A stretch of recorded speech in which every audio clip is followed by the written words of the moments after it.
తమ్ముడు చూసుకోండిరా. Just miss రా, పిల్లలు గొప్ప దెబ్బలు తగిలిద్దునా. రేయ్ మా నాన్న సైకిల్ నీకు గుర్తుందా? అదేలా మర్చిపోతాను రా, మన ముగ్గురికి పెద్ద అడ్వెంచర్ కదా.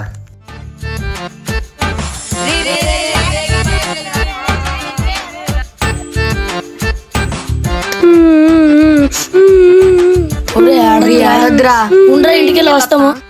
అమ్మా 10 రూపాయలు కావాలమ్మా. నాకు కావాలి. అమ్మయ్యా ఎవరు లేరులే.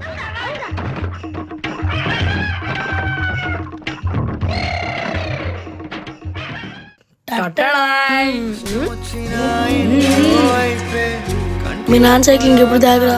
ఆ రోజు మా అమ్మని బతిమాలడానికి 10 రూపాయల కోసం తల ప్రాణం తాక్కొచ్చిందిరా బాబు. నువ్వైతే బ్రతిమలాడావు, నేనైతే దొంగతనం చేయాల్సి వచ్చిందిరా బాబు.